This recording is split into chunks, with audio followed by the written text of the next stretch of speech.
जातीपातीचं राजकारण धनंजय मुंडेंनी सांडलं. उशिरा का होईना पण मुंडेंना शहाणपण आलं. मनोज जरांगे यांचा उपरोध हिपटवला. गलिच्छ राजकारणात राहावं की न राहावं, समतेचं राज्य पुन्हा प्रस्थापित करण्यासाठी प्रयत्न करणार. माजलगावातील एका कार्यक्रमात धनंजय मुंडेंचं भाष्य.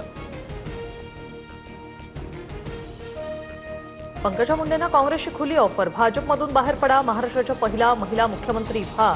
विजय वडेट्टीवारांच्या वक्तव्यानं चर्चांना उधाण. दिल्लीसह इतर राज्यातील आंदोलकांवरील गुन्हे मागे घ्या. विद्यार्थी आंदोलनावरून सुप्रीम कोर्टाचा मोठा दिलासा. गुन्हेगारी पार्श्वभूमी असलेल्यांवर पोलीस कारवाईचे आदेश. 19 ऑगस्टला पुढील सुनावणी. पॅलेट गन आणि एसआयटीच्या मुद्द्यावर चर्चा होण्याची शक्यता.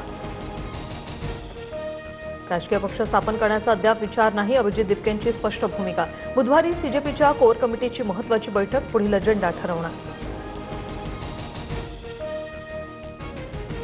2029च्या निवडणुकीसाठी शिवसेनेचा मास्टर प्लॅन. जनझी मतदारांचं नेतृत्व करण्यासाठी योग्य चेहऱ्याची निवड करणार. नव्या 38 कोटी तरुण मतदारांना आकर्षित करण्यासाठी शिंदेंची रणनीती.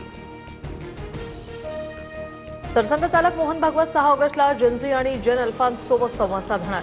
15 ते 19 वयोगटातील 2000 विद्यार्थ्यांचा या कार्यक्रमात सहभाग असणार. उद्धव ठाकरेंच्या समक्ष पदाधिकाऱ्यांच्या 2 गटांमध्ये शाब्दिक बाचाबाची. मातोश्रीवर ठाणे कल्याणच्या पदाधिकाऱ्यांच्या बैठकीतील हा प्रकार. एक तरुण आंदोलनातून मोदींना आव्हान देतो आणि तुम्ही आपापसात भांडताय. ठाकरे संतापले. मला ओळखायचाही प्रयत्न करू नका, अन्यथा महागात पडेल. संजय राऊतांचा जयकुमार गोरेंना इशारा. कोण राऊत? मी त्यांना ओळखत नाही, गोरेंनी केली होती टीका.